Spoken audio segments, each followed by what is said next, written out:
Assalamualaikum warahmatullahi wabarakatuh. Halo selamat siang pemirsa, Anda kembali menyaksikan Apa Kabar Indonesia Siang bersama Ana dan juga Rehana. Ada informasi apa untuk pemirsa nih? Kita langsung saja ke informasi yang pertama. Pemirsa, anak asisten rumah tangga di Grogol, Petamburan, Jakarta Barat diduga kuat menjadi korban penganiayaan yang dilakukan oleh majikannya. Ya, korban ini mengalami luka sayatan di tangan dan juga luka cakar di bagian wajah.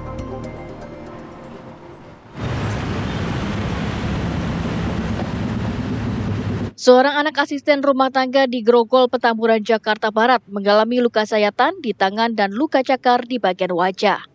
Dengan dipapah tetangga dan keluarga serta anggota polisi, korban dibawa ke rumah sakit untuk mendapatkan perawatan dan visum akibat luka sayatan di tangan dan luka cakar di wajah. Insiden ini bermula saat korban yang merupakan anak dari seorang asisten rumah tangga ini menerima laporan bahwa ibunya diludahi dan mendapatkan perkataan yang tidak menyenangkan dari majikannya. Korban yang mendatangi toko majikan di Pasar Grogol, Petamburan, Jakarta Barat, justru dianiaya oleh majikan orang tuanya tersebut. Korban mengalami luka sayatan benda tajam di tangan dan luka cakar di bagian wajah. Itu mungkin itu emaknya yang korban disuruh ngurutin katanya kan, dan nungguin di dekat warungnya. Dan sembari dia itu anak majikan yang lewat nggak ngata-ngatain katanya, ngapain lu, nah, anak lu pada maling semua katanya, ludahin sembari jalan. Nah, dia laporan ke anaknya korban, laporan ke anaknya, nanya mak gue diapain katanya. Nah, diapain kok, katanya nggak diapa-apain, oh langsung ngejambak langsung nyakar pakai cutter. Ini sampai tangannya tuh, sampai sobek, kelihatan tulang tuh. Pelaku saat ini sudah ditangkap dan tengah menjalani pemeriksaan di Polsek Grogol, Petamburan. Dari Jakarta, Arif Budiman Saputra, TV One mengabarkan.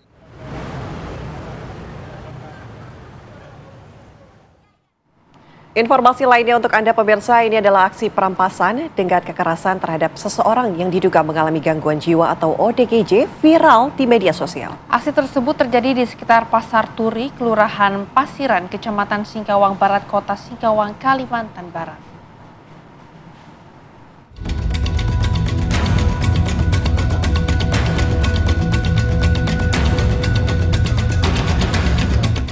Dalam rekaman CCTV yang berdurasi 37 detik ini, tampak kedua pelaku menghampiri korban dan merampas uang milik korban. Tidak hanya itu, pelaku juga sempat memukuli korban hingga terjadi pergumulan antara pelaku dan korban. Kasat Reskrim Polres Singkawang AKP Dedi Sitepu mengatakan, kejadian tersebut terjadi pada Sabtu malam sekitar pukul 23 waktu Indonesia Barat. Dua pelaku merampas dan mengambil uang milik korban yang mengalami gangguan jiwa atau ODGJ dan membawa kabur uang sebesar Rp100.000. Berdasarkan video viral tersebut, polisi melakukan pengejaran terhadap pelaku. Pihak kepolisian dari Satreskrim Polres Singkawang menangkap kedua pelaku di lokasi berbeda. Polisi juga berupaya menemui korban untuk dibawa ke rumah sakit. Sampai dengan saat sekarang kami belum bisa menemui keluarganya ataupun yang famili dari si korban. Nah, tadi berdasarkan keterangan masyarakat kita bertemu dengan korban di salah satu warung kopi di sekitar area Pasar Turi ini. Nah, tadi kita minta bantuan dari masyarakat untuk membawa korban ke rumah sakit. Namun yang bersangkutan menolak ataupun melakukan perlawanan untuk dibawa ke rumah sakit. Pihak kepolisian hingga kini masih membujuk korban untuk mau dibawa ke rumah sakit agar diperiksa kesehatan korban, lantaran korban sempat dipukuli pelaku. Dari Kota Singkawang, Kalimantan Barat, Tutwuri Handayani, Bizar TV One mengabarkan. Siang hari ini kita hadirkan informasi lainnya untuk Anda, pemirsa, di mana Susilawati atau yang lebih dikenal dengan Bunda Dordor karena viral membawakan lagu berjudul Waktuku Kecil menjadi korban penipuan oleh TikToker Lampung berinisial BT. Ya, Bunda Dordor ini mengaku tidak mendapatkan honor yang pantas dari berbagai job yang ada di Jakarta. Tim kuasa hukum sudah mengirimkan surat klarifikasi dan berharap bisa segera ada itikat baik dari BT.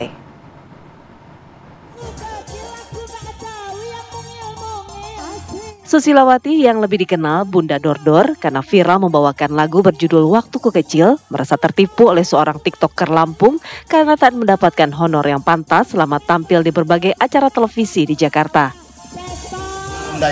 Susilawati mengaku mendapatkan honor yang tidak sesuai, padahal ia menjadi tamu dalam berbagai acara televisi nasional. Itu juga yang akan kita klarifikasi juga. Bahkan Susilawati sempat melakukan rekaman suara di sebuah dapur rekaman salah satu label nasional di Jakarta untuk membawakan kembali lagu berjudul Waktuku Kecil. Dari 1 miliar ya Bun ya, tidak tahu apa-apa terkait. Selama ini Susilawati juga mengaku tidak mengetahui total jumlah pasti uang yang didapatnya dari berbagai pekerjaan di Jakarta. Karena selama kegiatan semuanya dikoordinir dan dipegang BT. Susilawati baru menerima uang sebesar 15,5 juta rupiah yang ditransfer 2 kali dari rekening bank milik BT pada saat di Jakarta dan sepulangnya di Bandar Raden Inten, Lampung.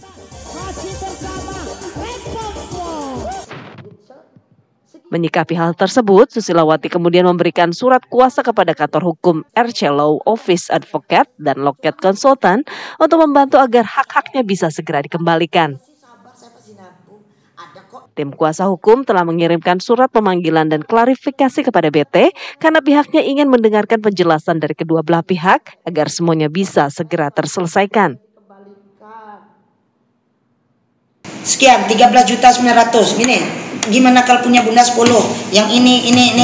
Udahlah nggak apa-apa. Transfer lagi sekarang. Bagi Bunda bawa duit 10 juta pulang 4 hari saya sudah senang. Karena penghasilan suami 1 juta, kalau nggak 600 setengah bulan. Saya menutupi dari segala kegiatan suami. Seorang ibu menutupi segala kekurangan. Saya masak, saya nyuci, saya gosok. Terkadang nggak dibayar orang, nggak ada ucapan terima kasih. Bagi saya 10 juta saya sudah banyak bahagia. Ditransfernya lah kalau nggak salah tanggal 24 jam 12 malam. Alhamdulillah langsung ke rekening ya. Oh ini nah ya ditransfer saya 10. Dalam hati saya berdoa sujud syukur, ya Allah saya baru berapa hari saya megang duit 10 juta. Bahagia anak saya pulang. Udah. Tapi ternyata seiring berjalannya waktu Bunda dibawa ke Jakarta segala macam dan Bunda ini nggak tahu menahu terkait kontraknya, deal-dealannya seperti apa di stasiun TV segala macam. Nah Bunda ini tidak diberitahu oleh inisial itu. Ini menurut keterangan dari Bunda.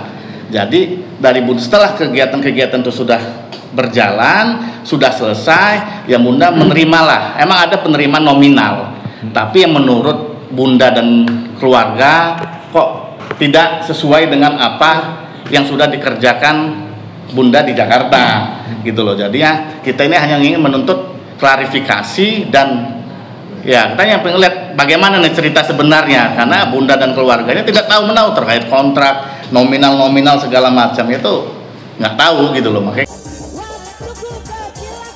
Susilawati berharap bisa segera ada itikat baik dari BT karena ia hanya ingin menuntut hak-hak yang didapatnya untuk segera dikembalikan. Dari Bandar Lampung, Pujiansyah, TV One mengabarkan.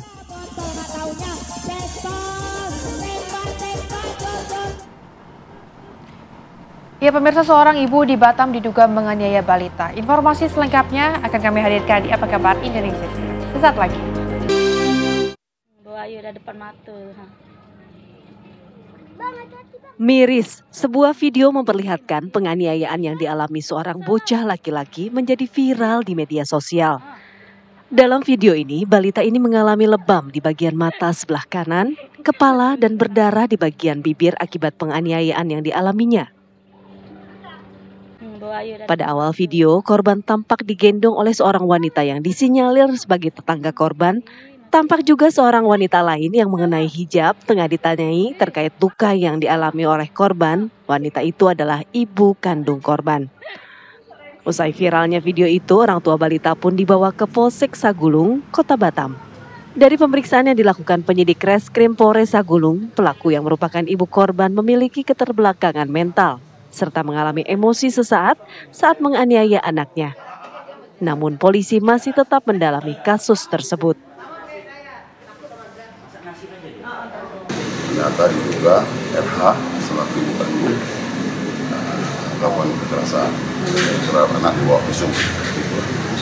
Kekerasannya seperti apa, Pak? Berawal kekerasannya itu anak itu lagi sedang bermain-main di depan rumah. Jadi saya tanpa menggunakan baju. Jadi ada salah satu warga menyuruh pakaikanlah baju. Dia mau diberikan baju, anak ini tidak mau. Geleng-geleng tidak mau. Akhirnya langsung dorongnya kepala korban langsung jatuh. Mulutnya menyentuh ke lantai aspal yang ada di depan rumah. Langsung bisa tarik Lana ke dalam. Dan di dalam nangis-nangis Lana. Kemudian keluar dengan luka, dilaporkan oleh tetangga, dan langsung kami turun ke lokasi. Sementara itu Boy, ayah korban mengaku tidak percaya perlakuan kasar istrinya kepada anaknya. Meski ayah korban mengetahui istrinya mengecap pendidikan di sekolah luar biasa, ia menyesalkan adanya orang-orang yang memanfaatkan kelemahan istrinya. Dari mana Bapak tahunya? Dari video. Tidak. Tapi Bapak nggak percaya itu dipukul sama istri Bapak? Istri kurang percaya. Boleh deh kalau memang ada bukti. Masa diseret-seret kayak binatang ya kan? Nggak mungkin lah ya. Memang dari pertama saya tinggal situ, orang ini memang ada sebelah itu kurang suka gitu. Suka manas-manasin dia karena agak kurang nih, agak cacat mental. Bapak sadar itu waktu baru menikah sama dia? Belum. Setelah menikah, kok ini ada kelainan. Saya datangin ke rumah keluarganya. Baru cerita abangnya, waduh, terlanjur nikah. Gimana sih kan? Dari Batam, Kepulauan Riau, Alboin, TV One mengabarkan.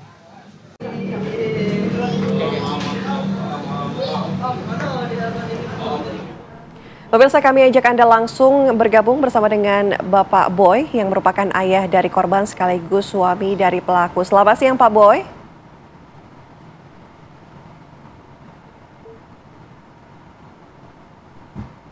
Ya Pak Boy, selamat siang. Iya, selamat siang. Oke. Pak Boy, kami ingin tahu kondisi dari korban atau anak Bapak seperti apa saat ini Pak? Alhamdulillah sudah agak sehat gitu Bu, udah sehat lah kita bilang. Sehat, oke. Pak Boy, kami ingin tahu pada saat kekerasan ini dilakukan oleh istri Bapak atau yang merupakan pelaku ini terhadap anak Bapak tahu? Saya waktu itu kebetulan lagi bekerja Bu, jadi saya tidak tahu. Tapi Pak, ini berdasarkan keterangan yang mungkin dari saksi lainnya, kronologisnya seperti apa Pak Boy? Informasi yang saya dengar Bu, yang dari satu sebelah pihak, ada yang mengatakan anak saya ini bermain-main sama anak tetangga gitu. Nah setelah itu katanya jatuh atau ditolak, saya pun kurang tahu gitu kan. Tapi karena namanya anak-anak, saya ya tidak permasalahkan lah gitu. Hanya yang saya sesali kenapa kalau mulut anak saya berdarah itu maunya diobati lah gitu kan. Yalah, saya anggap gak ada masalah. Jadi keesokan harinya saya bekerja, saya tidak tahu apa-apa, siangnya saya dijemput sama polisi, dibawa ke polsek gitu Bu. Disitulah saya, istri sama anak saya sudah ada di dalam mobil, kami sama-sama ke polsek. Nah gitu aja lah Bu. Oke, Pak Boy, ini kan sudah ada keterangan dari pihak kepolisian dan istri Bapak juga mengakui karena emosi sesaat. Begitu, sebenarnya ada masalah apa sejauh ini dalam berumah tangga? Apakah memang istri Bapak pernah mengeluarkan, maksud kami melakukan kekerasan begitu terhadap anak Bapak? Selama saya menikah sudah 4 tahun ini Bu, dan punya anak umur 2 tahun 2 bulan itu, si Arif tuh anak saya namanya. Itu istri saya belum pernah melakukan seperti ini Bu, makanya saya terkejut juga. Kalau kekerasan yang paling dilakukannya itu paling dicubitnya anaknya, itu aja.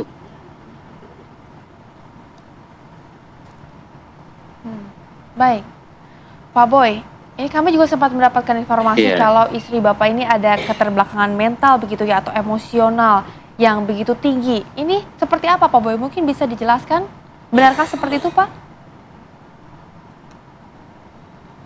Ya kalau masalah keterbakangan mental itu saya akui, Bu. Nah misalnya dia ini lagi sedang dengar musik lah ya, pakai handset lah si ibunya tadi. Nah lalu anak misalnya haus ataupun mengganggu ibunya tadi. Nah ibunya tadi rasa kurang senang kalau dia itu diganggu gitu aja lah, kalau dia lagi marah gitu. Oke. Pak Boy, lalu bagaimana ini pihak kepolisian masih akan terus mengusut hal tersebut? Dari pihak Bapak sendiri akan seperti apa, Pak? Kalau dari pihak saya ya saya bagaimana ya sebaiknya aja lah Bu kan gitu. Kalau misalnya Pak polisi mau melanjutkan itu ya itu hak Pak polisi kan gitu. Tapi saat ini untuk ibu dan anaknya apakah sudah kembali bertemu atau saat ini masih dipisahkan? Seperti apa, Pak? Mudah-mudahan Bu, tadi malam beserta Pak RW-nya pun sudah berdamai lah gitu Bu. Hanya saja masih ada wajib lapor gitu. Baik, Pak Boy, terima kasih banyak sudah bergabung bersama dengan kami di Apa Kabar Indonesia Siang. Semoga kejadian ini juga tidak terulang lagi dan korban juga dapat segera pulih agar kembali lagi beraktivitas. Terima kasih, Pak Boy.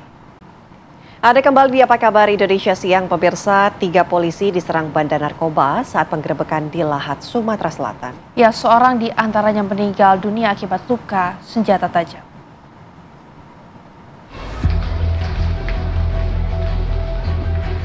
Seorang bandar narkoba menikam 3 anggota Polres Lahat, Sumatera Selatan saat digerebek di wilayah Simpang 3, Kecamatan Tanjung Sakti Pumu. Ketiga korban dibawa ke Rumah Sakit Umum Basemah, Kota Pagar Alam. Korban luka, Brigpol Didit Prasetya dan Bribka Kunto Wibisono. Sedangkan korban meninggal dunia, Bribda Faras Nahbah Atala, usia 23 tahun. Pelaku penikaman kini telah ditangkap. Dari peristiwa ini kami sudah mengamankan 2 tersangka, sudah diamankan di Polres dan beserta barang buktinya berupa ganja. Ini kami akan pastikan proses sampai tuntas. Jasad Bribda Faras Nahbah Atala kemudian dilepas secara kedinasan di Mapolres Lahat. Almarhum dikenal sebagai sosok yang pandai bergaul dan berprestasi. Almarhum telah bertugas di kepolisian selama 2 tahun.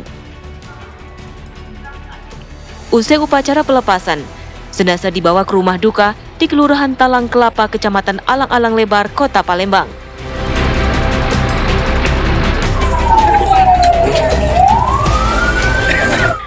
Jenazah almarhum Bribda Faras Nahbah Atala tiba di Palembang Rabu sore. Duka keluarga dan kerabat mengiringi kedatangan jenazah. Almarhum Bribda Faras Nahbah Atala kemudian dimakamkan di TPU Kebun Bunga, Palembang.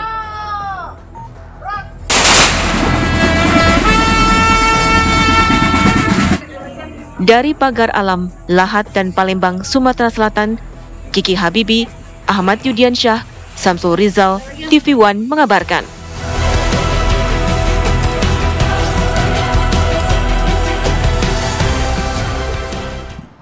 Ya pemirsa, lantas bagaimana keseharian Bribda Faras Nahbah Atala? Kita sudah tersambung dengan Pak Hidayat selaku paman korban. Pak Hidayat, kami turut berduka cita atas meninggalnya Bribda Faras Nahbah Atala saat menjalani tugas di kepolisian. Pak, tapi kami ingin tahu kapan terakhir kali Bribda Faras ini menghubungi keluarga, Pak? Bagi orang kurang jelas. Ya, Pak, ini kapan terakhir kali Bribda Faras ini menghubungi keluarga, Pak? Kira-kira 1 minggu yang lalu.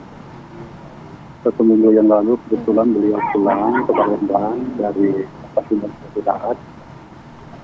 Di Palembang kebetulan ada acara keluarga ya. Ada penempatan kita di sini. Jadi kesempatan itu bisa berkumpul di Palembang waktu itu, tapi tidak begitu lama, cuma pulang beberapa jam, kemudian beliau pulang ke rumah masing-masing. Oke.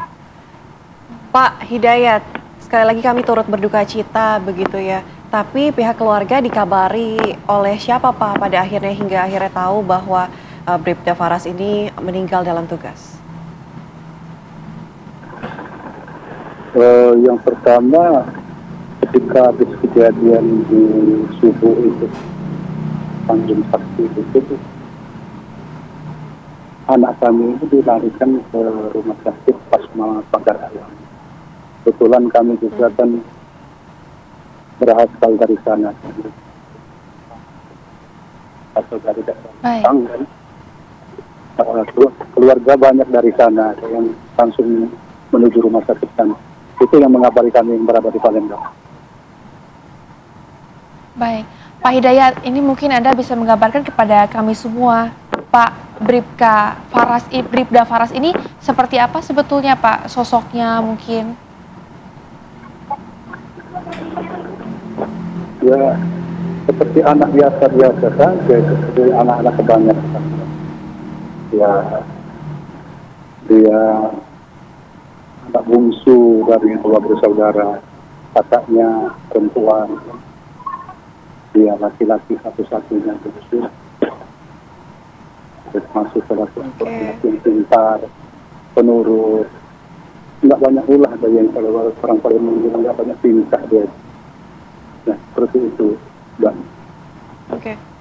Almarhum ini artinya anak laki satu-satunya. Sudah kabar keluarga Pak, adakah istri ataupun anak yang kemudian turut ditinggalkan oleh almarhum? Enggak, dia masih sendiri, masih lajang. Umurnya dia baru 22 tahun. Dalam kesehariannya memang sering Pak untuk menangkap bandar narkoba, begitu sehariannya pekerjaannya seperti apa Pak? Ya iya, namanya dia kan anggota reskrim, anggota res narkoba di Bangka Selatan. Ya, tentu kan ya seperti itu. Artinya sudah sering ya menghadapi bandar narkoba seperti ini ya Pak ya? Ya, adalah. Baik.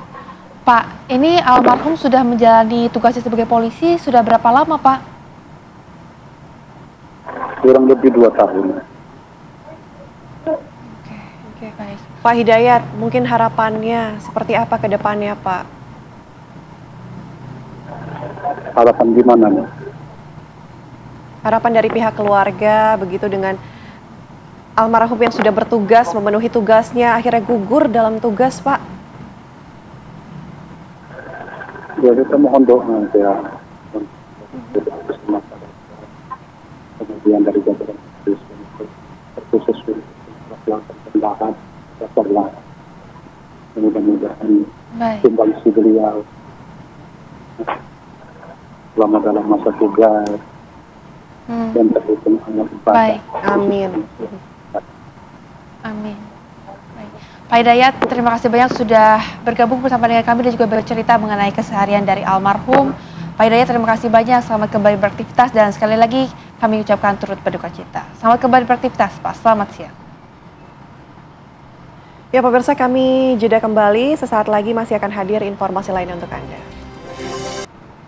Masih bersama kami pemirsa di Apa Kabar Indonesia Siang. Kita hadirkan informasi lainnya di mana viral di media sosial. Petugas pemadam kebakaran di Makassar, Sulawesi Selatan membuat video edukasi memadamkan tabung gas yang terbakar. Video edukasi tersebut dibuat ala-ala komedi dengan memadamkan api sambil menari. Inilah pemirsa video edukasi bagaimana cara memadamkan api yang sangat ini viral di media sosial. Video edukasi ini dibuat oleh petugas pemadam kebakaran bernama Tamsil Danwarta. Anggota pemadam kebakaran Makassar itu memang sering membuat video edukasi yang diunggah di akun Instagramnya @tamsildanwarta.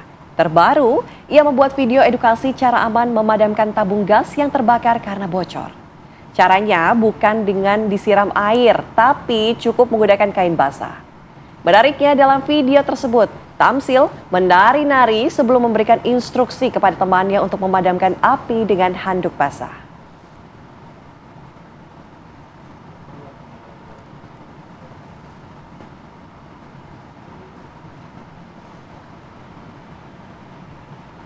Kalau kita lihat videonya ini menarik sekali ya, jadi tidak membuat orang panik tapi mengedukasi. Langsung saja pemirsa kami ajak Anda bergabung dengan rekan kami, Syamsul Ma'arif di sana. Syamsul, silakan. Baik, benar sekali rekan-rekan. Memang beberapa hari ini kita sempat dihibur bagaimana sebuah konten yang sangat memberikan edukasi diberikan oleh salah satu anggota Damkar, petugas pemadam kebakaran di Makassar, Sulawesi Selatan, namanya Tamsil, memberikan edukasi kepada kita semua bagaimana seharusnya kita bersikap ketika musibah kebakaran terjadi. Nah, langsung saja di sini saya sudah, Pak Tamsil bisa ke sini. Siap. Nah, di sini sudah bersama dengan kami, Tamsil salah satu personil anggota pemadam kebakaran Kota Makassar. Sebelumnya mau tanya dulu nih, Kakak Tamsil sudah berapa lama sih jadi petugas pemadam kebakaran? Saya masuk itu 2009, jadi sekitar 15 tahun lah. Oh, sudah 15 tahunan. Nah, apa yang mendasari Kakak Tamsil ini membuat video-video edukasi di media sosialnya? Awalnya dulu itu waktu Corona. Nah, Corona kan, dari dulu kan memang saya sering aktif sosialisasi di kelurahan. Nah, tidak ada jadwal untuk sosialisasi kelurahan karena Corona.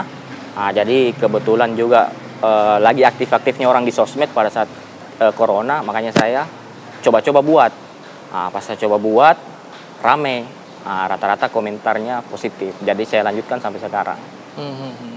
Nah, kita langsung saja deh, Kakak Tamsil. Bisa mungkin dipraktekkan seperti apa yang Kakak Tamsil upload di sosmed. Di sosmednya yang kemudian menjadi edukasi bagi masyarakat. Silakan Kakak Tamsil.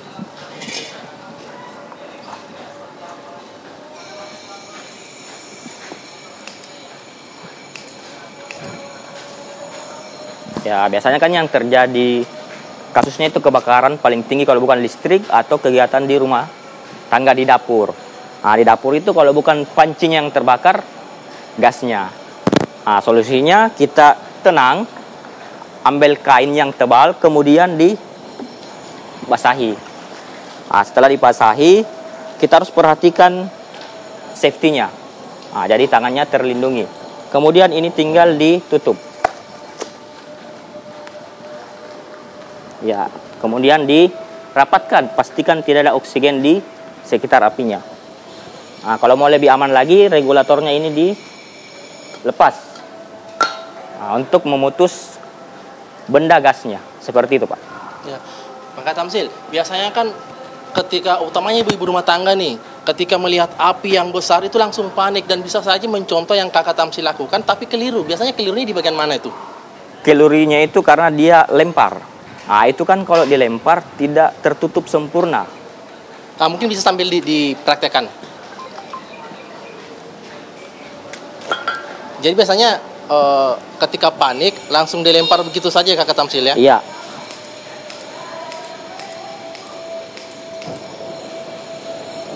Nah, ini kan kalau orang panik nggak tahu yang mana mau ditutup nih, ini langsung dilempar. Nah, tidak ketutup. Nah, makanya saya biasa contohkan harus diselimuti yang mana yang mau ditutup. Nah, kemudian saya kadang itu rapatkan pakai tangan. Nah, saya pastikan tidak ada oksigen di sekitar yang terbakar. Nah, baru dia padam apinya. Kalau dia dilempar itu kadang tidak ketutup sempurna. Seperti itu, Pak. Ya, terus Kakak Tamsil biasanya ada juga satu konten yang Kakak Tamsil upload di medsos itu yang panci wajan terbakar itu ya, minyak. Minyak terbakar gara-gara apa? Nah, biasanya kan ini kasusnya ibu-ibu, rata-rata ibu-ibu kan masak terus ditinggal, dia lupa kalau lagi masak. Nah, itu kalau minyak terpanaskan dengan api itu dengan sendirinya akan membakar pancinya. Nah, di situ sekarang saya buat video dengan cara yang sama, menutup dengan maksud menghilangkan atau menurunkan oksigennya. Seperti itu, Pak. Jadi minyak yang panas itu dipanaskan terlalu lama itu justru bisa menimbulkan kebakaran. Bisa menimbulkan pancinya terbakar. Oh, baik. Selain gas yang bocor, kemudian bisa dibilang bocor ya, terus kemudian minyak yang terlalu panas, kira-kira apa lagi nih yang bisa menyebabkan kebakaran? Biasanya juga yang terjadi karena listrik atau arus pendek. Nah, kadang kilometernya yang terbakar atau sambungan kabelnya. Nah, itu kalau solusinya kadang saya juga buat video pakai pasir. Nah, tapi kalau mau lebih bagus lagi, lebih aman itu kita gunakan APAR, alat pemadam api ringan yang tabung merah itu. Iya, baik. Jadi memang sebenarnya untuk lebih safety itu kita harus menggunakan alat APAR ya, alat pemadam kebakaran ya. Namun untuk pertama kali, kalau APAR tidak ada, ya kita gunakan alat seadanya. Nah, karena kan biasanya kan belum semua rumah atau orang punya APAR, tapi lebih bagus kalau kita sediakan APAR. Nah, motivasi Kakak Tamsil membuat video edukasi di media sosial itu apa? Nah, motivasinya kadang saya punya kesenangan tersendiri kalau ada komen, terima kasih Pak, berkat videonya ini saya sudah nggak panik, alhamdulillah apinya padam. Nah, itu kan ada kesenangan tersendiri, artinya pesan saya tersampaikan ke masyarakat. Nah, terus bisa mengurangi resiko kebakaran seperti itu. Nah, kita juga pengen tahu nih, ada mungkin kiat-kiat yang harus pemirsa lakukan ketika terjebak dalam kebakaran. Nah, kalau kita terjebak dalam kebakaran, biasanya kan itu asap lari naik. Nah, biasanya kadang itu masih ada udara di lantai, makanya kita merangkak kalau mau keluar ke tempat yang aman. Jangan posisinya berdiri, tapi kita merangkak untuk cari jalan keluar. Oh, biasanya ketika kebakaran kita panik ya, sehingga langsung lari. Padahal itu ternyata keliru ya? Iya, kebanyakan kan orang meninggal di kebakaran itu karena asap. Karena asap, dihirup terus pingsan, baru kebakar. Biasanya juga seperti itu, ada juga langsung kebakar. Tapi kebanyakan dia hirup asap terus pingsan, baru kebakar. Nah, jadi kalau kita banyak asap, biasanya kan masih ada udara di lantainya, nah kita merayap atau merangkak. Baik, Kakak Tamsil, terima kasih banyak atas informasi yang sangat bermanfaat tentunya bagi seluruh pemirsa TV1. Kita berharap agar siapapun yang menonton live dari Kakak Tamsil ini bisa mempraktekkan ketika ada api yang didapatkan yang terlalu besar yang bisa membahayakan Kakak Tamsil ya. Baik, Kakak Tamsil, terima kasih banyak. Baik, rekan-rekan, itu tadi seperti apa hal yang harus kita lakukan ketika ada peristiwa kayak seperti tadi yang bisa saja menimbulkan kebakaran. Kemudian sikap yang harus kita lakukan, jangan panik ketika sedang terjadi peristiwa kebakaran, tetap tenang dan fokus kepada sumber api. Mungkin kita bisa memadamkan api dengan cara tadi yang ditunjukkan oleh Kakak Tamsil. Baik, itu dulu informasi dari Makassar. Saya kembalikan ke rekan-rekan di Jakarta. Baik, terima kasih Samsul atas laporan Anda, sekaligus ini juga mungkin bisa menjadi tutorial bagi ibu rumah tangga agar jangan panik ya. Sekali. Ya, baik, terima kasih Samsul, selamat kembali beraktivitas. Pemirsa, apa kabar di Indonesia Siang akan kembali dengan sejumlah informasi lainnya, tetaplah bersama kami. Informasi lainnya untuk Anda pemirsa, ini usai dilakukan pembongkaran oleh petugas gabungan bersama dengan masyarakat dan nelayan, bambu-bambu yang tertanam hingga menjadi pagar di laut sepanjang 30 km di pantai utara Kabupaten Tangerang dibiarkan hingga berserakan di laut tanpa adanya tempat pendampungan. Ya, bambu-bambu yang sudah dibongkar ini akan ditempat di beberapa titik dan diharapkan bisa dimanfaatkan oleh nelayan setempat. Namun usai dilakukan pembongkaran, bambu-bambu yang telah dicabut dibiarkan berserakan di laut karena belum ada tempat penampungan.